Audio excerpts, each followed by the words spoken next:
Entonces eres de Iztapalacra. ¿De qué parte? De Santa Marta a Catitla, ahí a una calle de Faro de Oriente. Ah, mira qué chido. Yo un tiempo viví en Iztapalapa, igual en Lomas de Estrella, allá por Culhuacán. Nada más que ahorita ya Sí, estoy en Iztacalco.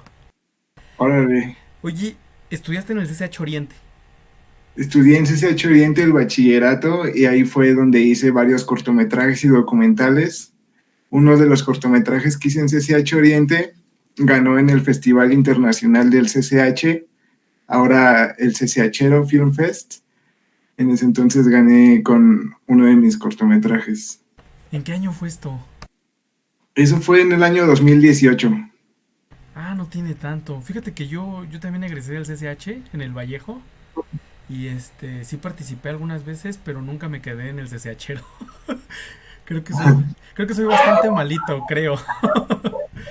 No, es que sí luego tienen procesos de selección, pues ahí un poco complicados, pero pues a veces no es que uno sea malo o sea bueno, a veces simplemente toca suerte o mala suerte. Sí. Oye, y saliendo del CCH, ¿qué estudiaste? ¿Te fuiste a la UNAM, no? ¿FES o CEU? Saliendo de CCH Oriente, estudié en la Facultad de Ciencias Políticas y Sociales durante 2 años la carrera de Ciencias de la Comunicación, pero yo no quería estudiar Ciencias de la Comunicación, yo quería estudiar cinematografía. Hice mi examen para el CUEC y no me quedé, entonces entré en una depresión muy profunda porque mi sueño desde que era chico era estudiar cinematografía. Entonces, cuando estaba estudiando Ciencias de la Comunicación me sentía mal, no me sentía pleno, no me sentía lleno, me sentía triste, entonces decidí abandonar la carrera de Ciencias de la Comunicación y mi familia me apoyó para ingresar a una universidad de paga que se llama Universidad de Londres, en donde por fin pude estudiar cinematografía. ¿Y ahí qué tal? O sea, todavía estás estudiando ahorita en la Universidad de Londres. Ya terminé la carrera, ahorita solo me falta entregar mi tesis, que es un cortometraje que se llama Delirio, que también ha ganado varios festivales de cine. ¿Y ahí cómo te fue? A ver, cuéntame. O sea, ¿te saliste de Polacas y te lanzaste a la Universidad de Londres? ¿Cómo, Sí, cómo fue ese show? Porque duraste 2 años. O sea, duraste dos sí, años en la Facultad de Ciencias Políticas y Sociales. así es. Pues fue un cambio muy grande. En CEU, pues está lleno de alumnos. Muchas veces, cuando tomaba clases ahí en Ciencias Políticas y Sociales, si llegaba unos 2, 3 minutos tarde a clase y ya no alcanzaba banca y me tenía que sentar en el suelo o ir a buscar una banca. Y eso fue durante mi primer año. Ya conforme uno va avanzando durante los semestres, pues ya cada vez hay menos personas. Ya cuando fue el cambio a la Universidad de Londres, pues ya es una educación más personalizada, si se le puede decir así, en el aspecto que los maestros pues van revisando tu progreso, leen tus guiones, ven tus trabajos, te dan retroalimentación. Casi no hay alumnos a comparación de la UNAM. En la Universidad de Londres éramos 45 alumnos en un salón, cuando pues en ciencias políticas y sociales había veces que éramos hasta 70, 80 en una misma clase. Entonces sí fue un cambio en este aspecto de la cantidad de alumnos, pero también en el estilo de la educación. O sea, es más cercana a la relación entre profesor y alumno. Considero que de esta forma pues se desarrollan habilidades diferentes o se puede llegar a un mayor nivel de aprendizaje. Como tal, la carrera se llama, o sea, no es una licenciatura en cine. Sí, es una licenciatura en cine y televisión digital. Y me imagino que es aquí en la Universidad de Londres donde haces tu crew, donde empiezas a hacer amigos con los que empiezas a trabajar ahora. Sí, en la Universidad de Londres conocí a mi mejor amigo que se llama Ernesto Alvarado, que es mi asistente de dirección, con el que ya he hecho varios videos musicales y cortometrajes. Habitualmente en mis producciones trato de que sea un crew muy reducido, igual también para reducir costos de presupuesto.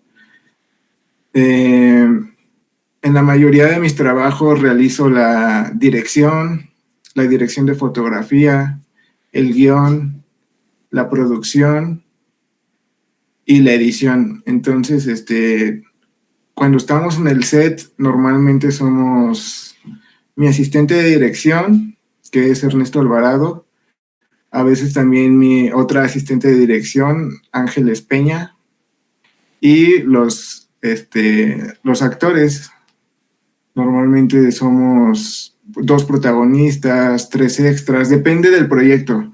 Hay proyectos en los que sí han habido 15 extras, 5 protagonistas, pero normalmente trato de que sea un crew reducido y esto creo que de alguna forma potencia nuestros cortometrajes porque tratamos de aprovechar al máximo nuestras habilidades, nuestras capacidades y con el talento de cada integrante del crew, pues lograr hacer una pieza artística que se destaque. Y con estas mismas personas son las que empiezas con este cortometraje que se llama Atrapado en el Limbo. Es con Sí, el que ganaste allá en Inglaterra, ¿verdad? En el ITOF. sí, con Atrapado en el Limbo y con Delirio ganamos el premio de la elección del público, la elección de la audiencia, y con Ah, fue con Atrapado los en el dos. Limbo, con los dos, sí, y con Atrapado en el Limbo el día de ayer también ganamos una mención honorífica en Atenas, Grecia. ¿Cuál fue primero? ¿Atrapado en el Limbo o Delirio? Atrapado en el Limbo fue primero. Este es un cortometraje que me ha costado mucho trabajo, mucho tiempo. Le he invertido aproximadamente 2 años y medio desde que se concebió la idea hasta que se terminó la postproducción. Entonces sí, todo el equipo y yo le hemos puesto el alma a este cortometraje, le hemos puesto horas de trabajo, mucha pasión y sobre todo mucho amor al arte y al cine. 2 años y medio. Sí, ¿En qué año lo empezaste? lo empezamos aproximadamente a finales del 2019, pausamos durante la pandemia. A mediados de 2021 lo terminamos y comenzó el proceso de edición, el cual tuvo muchos problemas ya que mi computadora se me murió, al igual que mi disco duro, y perdí el proceso de edición, entonces tuve que empezar de cero, pero a la vez siento que el hecho de volver a empezar a reeditarlo, también fue para bien porque tuvo una construcción diferente, tuvo una narrativa en la edición que antes no tenía, que es de una narrativa no lineal. Entonces, estas escenas en la nueva versión, pues tenemos escenas del pasado, del presente, del futuro mezcladas y eso le da una atmósfera, aparte de más cinematográfica, una narrativa más interesante para el espectador y también más impactante. ¿Y cómo fue el germen de esta idea? O sea, ¿cómo fue que... Tú escribiste el guión. Sí. ¿Cómo fue que se te ocurrió esta idea? ¿De dónde crees que salió el germen para empezar a escribir? Bueno, pues el germen yo creo que nació desde que yo estoy en la primaria, en la secundaria, que crecí en Iztapalapa y pues es una alcaldía en donde hay muchas problemáticas. Cuando yo iba a la escuela, a la primaria, pues a veces me tocaba ver personas tomando en la calle, de repente se peleaban, veía a veces personas en el suelo tiradas pues no sé si estaban alcoholizadas o drogadas. Entonces a mí como que desde chico me despertaba esa intriga, ¿no? Por esas personas, de por qué hacen eso, por qué están así, qué los lleva a tener una adicción. Entonces, creo que ahí empezó esta curiosidad en mí en tocar problemáticas sociales, pero como tal la idea de Atrapado en el Limbo nació cuando estaba estudiando en CCH Oriente, en la clase de taller de argumentación escrita con la maestra Patricia López Ocampo, nos dejó hacer una investigación documental. Entonces ahí fue cuando dije, pues aquí puedo de alguna forma indagar más al respecto de esta duda, ¿no? Que tengo, de por qué hay personas que actúan como actúan, por qué hay personas que tienen adicciones, por qué hay personas que tienen cierto tipo de problemas. Entonces, hice una investigación documental en donde, aparte de investigar cifras, decidí entrevistar a personas, tanto del mismo CCH como de fuera. Si yo veía que, por ejemplo, había una persona que estaba tomando en la banqueta, me acercaba y le preguntaba, o sea, no le preguntaba así directo, no así, oye, ¿por qué tomas aquí en la banqueta? Sino pues primero le preguntaba su nombre, cómo se llamaba, cuántos años tenía. Ya le comentaba un poco al respecto de mi tarea, que estaba haciendo una tarea sobre las drogas y alcohol. Y ya pues poco a poco las personas me empezaron a platicar de su vida. Y ahí fue cuando yo pude conocer a mayor profundidad lo que conlleva las adicciones, ¿no? Que son problemas económicos, problemas con la familia, problemas amorosos, problemas personales. Entonces son una serie de como de piedritas que se van juntando y eso de alguna forma hacen que algunas personas puedan caer en las adicciones. Entonces ya una vez teniendo esta investigación documental con cifras de cuáles son las drogas que más utilizan los jóvenes, el alcohol, el cigarro, bla, bla, bla, bla, decidí hacer una historia basada en hechos reales de un caso que vi acá en México, que precisamente era de un joven que estaba adentrado en todo ese mundo de las adicciones, al cual lo asesinó. Entonces, me basé un poco en esa historia y en la investigación documental para escribir Atrapado en el Limbo, que es pues un cortometraje que busca concientizar a la población, concientizar a los jóvenes del peligro que puede llevar las adicciones o el peligro que puede llevar las malas amistades, porque la premisa del cortometraje pues empieza con Christopher, que es el protagonista, que se junta con unos amigos de la escuela, que ellos lo sonsacan a tomar alcohol, lo invitan a fiestas y ellos mismos lo adentran a otras sustancias y Christopher, al ser una persona muy vulnerable, pues cae en el alcoholismo, cae en la depresión. Wow, una premisa bastante fuerte. Es un Sí. tema muy interesante. Este, el guión lo escribes cuando ya estás en la universidad. ¿O todavía No, el estabas guión en lo el CCH? escribí, ajá, el guión lo escribí cuando todavía estaba en el CCH, inclusive algunas de las primeras tomas que salen en el cortometraje las alcanzamos a grabar poquito antes de salir de CCH. Entonces, pues es un cortometraje muy especial para todo el crew, porque como te comento, le hemos invertido mucho tiempo. En algún punto del proceso del cortometraje ya no sabía bien si lo iba a terminar o no lo iba a terminar porque se estaba convirtiendo en algo muy pesado, más allá de la historia y de todo lo que conlleva. Teníamos muchas secuencias, teníamos gran cantidad de, ¿cómo decirlo? Mm, teníamos, teníamos escenas que eran muy fuertes como para sacarlas al público en internet. Entonces decidimos buscar una forma en la que pudiéramos contar esta historia, pero que no fuera tan fuerte. Originalmente era una tragedia muy cruda, así cruda, cruda, cruda, pero logramos de alguna forma bajarle el tono para que pudiera ser digerible tanto por adolescentes, adultos y adultos mayores. Y por ejemplo, cuando reúnes al crew para grabar, o sea, estás escribiendo, te juntas con quién para que te apoye a grabar. O sea, ¿con quién es la primera persona con la que te apoyaste para que te Uh-huh. dijera, oye, necesito actores, oye, necesito una cámara, no sé si ya tenías una cámara o algo así? Sí. ¿Con qué lo grabaste? Lo grabé con una Canon T3i. Es de las primeras Canon DSLR Reflex. Ahorita han de costar como unos 4,000, 4,500 a lo mucho. En ese entonces, cuando tenía el guión, se lo mostré a mi familia y les dije, miren, tengo este guión, me gustaría grabar este cortometraje, pero pues va a necesitar una inversión.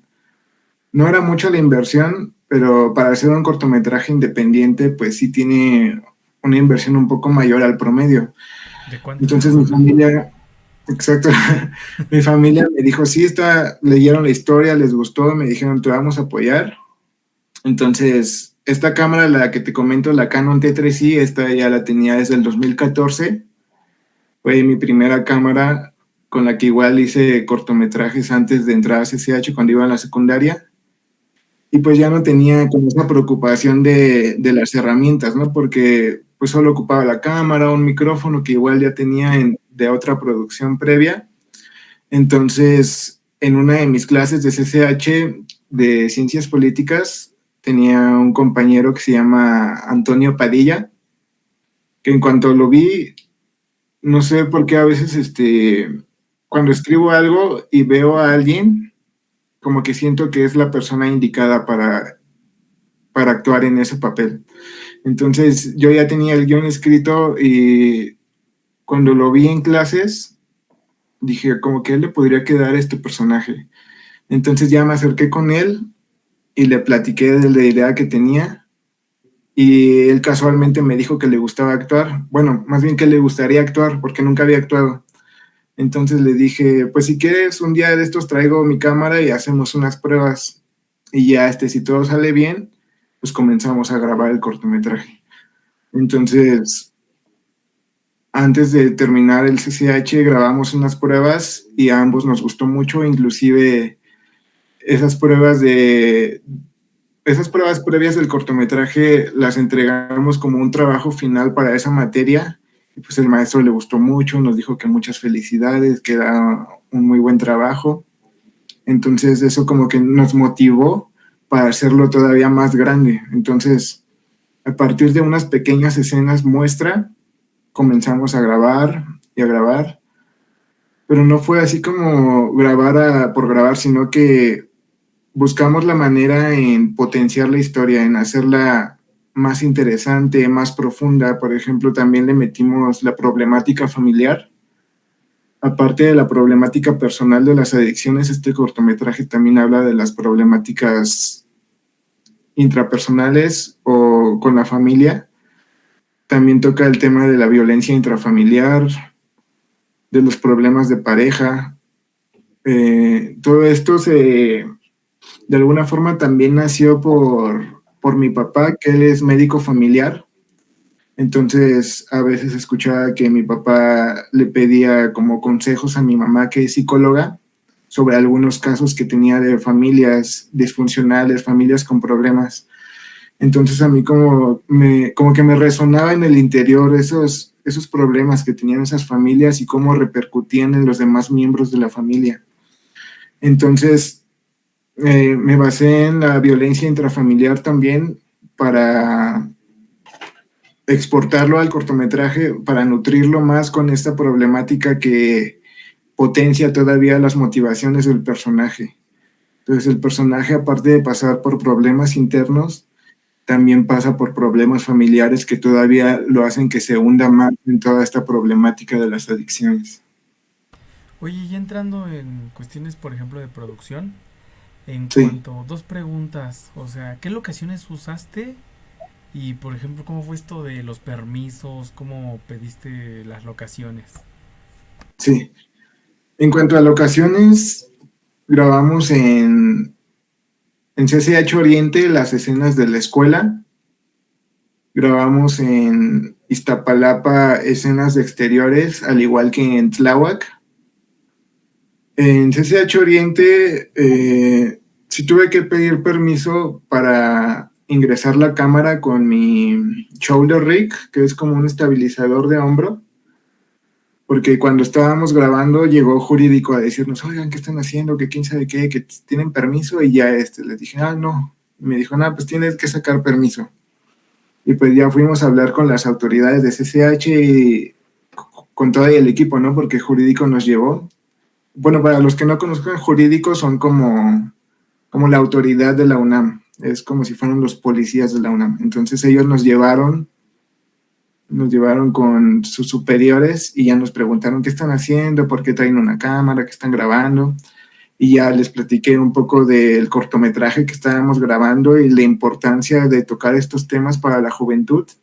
Y pues nos dijeron que sí, que podíamos grabar y eso también nos dio como, de alguna forma, que nuestra institución nos apoyara y nos abrazara para poder realizar nuestras grabaciones sin ningún problema.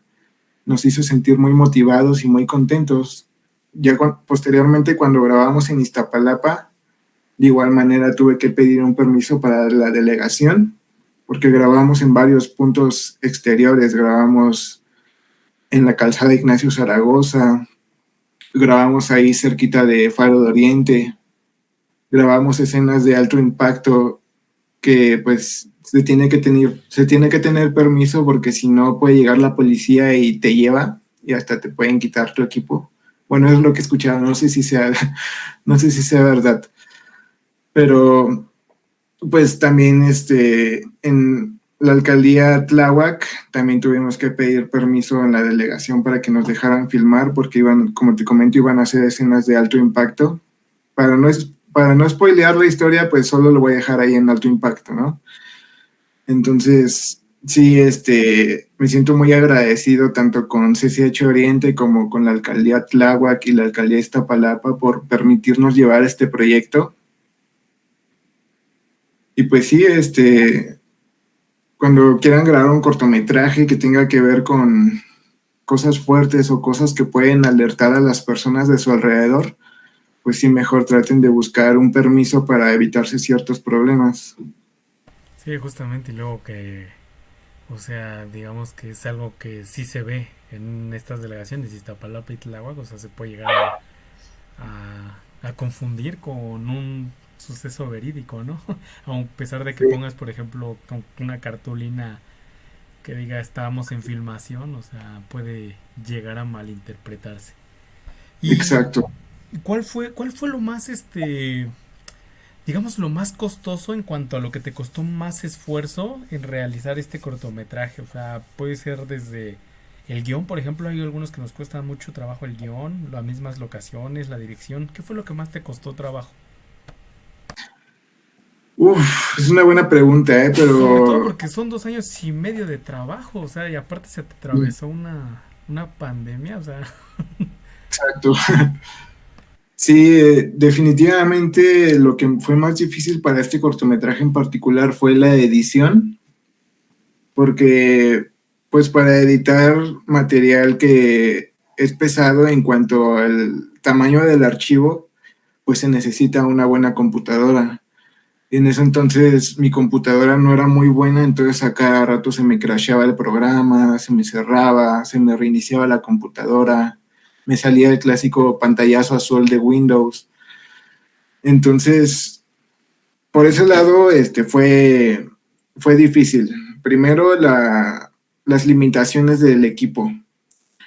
Por otro lado, también fue difícil la edición, porque muchas veces nosotros tenemos cierto material que pues se puede ver bonito o no se puede ver bonito, pero ya a la hora de editarlo, uno le da el sentido, le da las emociones, le da pues una potencia que puede llegar a hacer la diferencia. Entonces, al estar buscando esta voz del cortometraje, al estar buscando esta narrativa propia, pues ahí me llevé mucho trabajo, porque pues soy un poco perfeccionista, ¿no? A la hora de lo que me gusta hacer. Entonces, por ejemplo, editaba una escena y la volví a ver y le reeditaba cosas, la reeditaba. Quizá a veces aspectos que yo iba a notar, pero me gustaba que quedara perfecto. No, no me gustaba que hubiera nada que me distrajera o que me hiciera decir, no, como que esto está raro.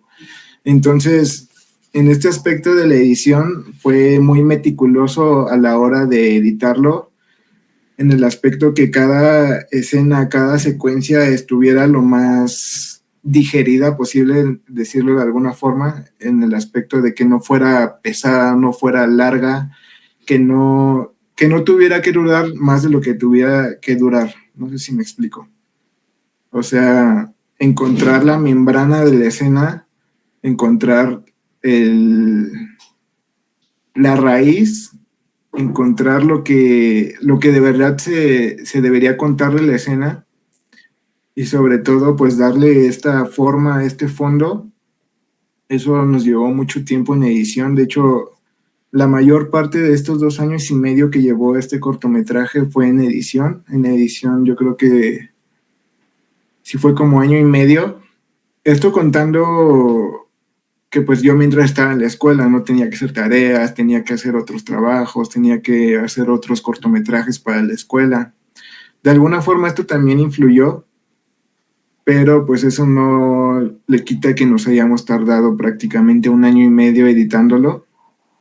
Más allá de las limitaciones de tiempo, fue un cortometraje que, que tenía que, ¿cómo decirlo? Es que es un cortometraje muy difícil tanto de contar porque es muy profundo. O sea, quisiera contarte muchas cosas del cortometraje, pero siento que spoilearía la historia.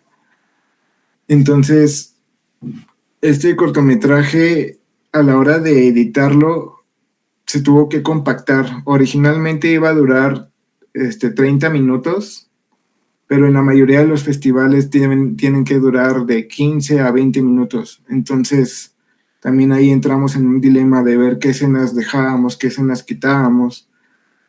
Entonces, este proceso de compactarlo también fue muy difícil porque pues uno le agarra cierto cariño a su obra, ¿no? Hay cosas que nos costaron mucho trabajo grabar y que ya no salieron precisamente por estas limitaciones de tiempo que hay en los concursos o en los festivales. Y pues sí, la edición definitivamente fue lo más difícil de este cortometraje, pero pues a final de cuentas se disfruta, pese a todo lo cansado, difícil o tedioso que fue, a final de cuentas llega una gratificación muy bonita. Oye, y ayer que te llevaste la mención honorífica en Grecia, cuéntanos un poquito. Este ya es otro cortometraje, Limbo. Sí, es Este, Atrapado en el Limbo ya lleva varios galardones en festivales internacionales. El primero que recibimos este año fue el del Festival International Guadalajara Film Awards, que es un festival internacional en Guadalajara que ganamos mejor cortometraje independiente. Posteriormente a la semana ganamos en el festival Lipsoft Global Network Sections allá en Inglaterra. Ganamos el premio a la elección del público. Y ayer ganamos una mención honorífica en un festival de Atenas que se llama Athens International Mowgli Art Film Festival.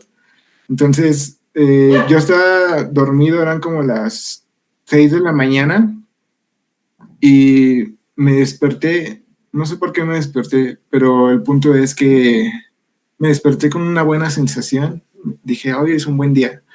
Entonces, agarré mi teléfono para ver la hora y vi que tenía un correo que decía You won honorific mention y bla, bla, bla. Ya no me acuerdo bien cómo decía, pero estaba en inglés y yo dije, ay, ¿qué es esto? Entonces ya luego, vi la notificación en mi celular y ya vi que era del festival de Atenas que lo habíamos inscrito hace como 3 meses. Entonces cuando lo vi fue así como, wow, no lo puedo creer. En realidad no esperaba este premio. Definitivamente me tomó por sorpresa, fue una muy grata sorpresa y ya hasta se me quitó el sueño. Ya no me pude dormir de la emoción y estuve como 2 horas tratando de digerirlo porque luego le quería decir a toda mi familia que estaba dormida, ya quería ir a despertarlos y decirles, ganamos un premio en Atenas. Pero pues lo estuve digiriendo, estuve como interiorizando un poco y ya hasta que se despertaron, pues lo primero que les dije fue lo del festival y todos estuvimos muy contentos. De igual manera, los integrantes del crew del cortometraje, cuando les dije, no se lo podían creer, estaban muy emocionados. Y pues creo que es el resultado de años de esfuerzo, de mucha pasión, mucho amor que le hemos puesto a este cortometraje y a Delirio también. Y pues es muy gratificante que estén empezando a reconocer nuestro trabajo, nuestro arte y sobre todo que valoren el cine de temática social, porque prácticamente todos mis trabajos que he hecho desde que tengo 11 años, a la edad que fue mi primer cortometraje, todos han tocado temáticas de problemáticas sociales. El primero que hice de bullying lo hice a los 11 años. Posteriormente, a los 13 años, volví a hacer otro de bullying, pero con una cámara DSLR. Posteriormente, en CCH hice varios documentales, uno del 2 de octubre, un cortometraje sobre la trata de personas, otro cortometraje sobre las desapariciones. Entonces, a veces siento que muchas personas no les gusta ver problemáticas sociales en el cine o en el entretenimiento de alguna forma, porque pues a veces uno busca en el entretenimiento un escape, ¿no? De la realidad. Pero afortunadamente hemos estado obteniendo apoyo de las personas, apoyo de nuestra comunidad, y eso pues se agradece mucho que estén apoyando el arte con temática social, porque precisamente para esto lo hacemos, para que personas se puedan sentir identificadas o puedan reflexionar y de alguna forma, pues aunque sea que cambie un poquito su vida o si no que cambie, con el simple hecho de tocar sus sentimientos, de que se vayan después de ver el cortometraje, que se vayan con una sensación de reflexión o que se vayan con haber sentido emociones, con haber sentido algo, ya eso es ganar para nosotros. Pues qué chingón, mi hermano. Primero que nada, muchas felicidades. Muchas gracias. Y ¿qué es lo que sigue? ¿Ahorita en qué andas trabajando? Ahorita estoy trabajando en un documental sobre la antigua Tenochtitlan. Estoy haciendo una recreación con una mezcla de fotos reales con inteligencia artificial. ¿Esto es largo, medio, cortometraje? Es un documental cortito, va a durar como 3 minutos, pero es una nueva, digamos, es una nueva herramienta que estoy explorando de la inteligencia artificial, en donde estoy de alguna forma recreando cómo se veía la antigua Tenochtitlan antes de la llegada de los españoles, antes de la conquista. Entonces vamos a tocar la filosofía de la antigua Mesoamérica, vamos a tocar cómo vivían, cómo era su economía, cómo eran sus conocimientos. Entonces buscamos magnificar y de alguna forma que las personas puedan sentirse conectadas y puedan sentirse asombradas por lo increíbles que eran nuestros antepasados. También aparte de este documental estoy empezando a escribir mi próximo cortometraje, que hasta ahorita lleva el nombre provisional de Nunca digas siempre, que es un cortometraje que toca la violencia de género en nuestro país y en Latinoamérica y cómo el arte ayuda a salvar vidas. Eso es más o menos como una pequeña premisa de nuestro próximo cortometraje de ficción que pues vamos a estar grabando a fines de año. Entonces estamos ya preparando los motores para lo que se viene. Que luchen por lo que les apasiona. Si les apasiona pintar, pinten. Si les apasiona tocar un instrumento, toquen un instrumento, pero traten de llevarlo con disciplina, porque si lo hacen con disciplina y con pasión pueden llegar muy lejos.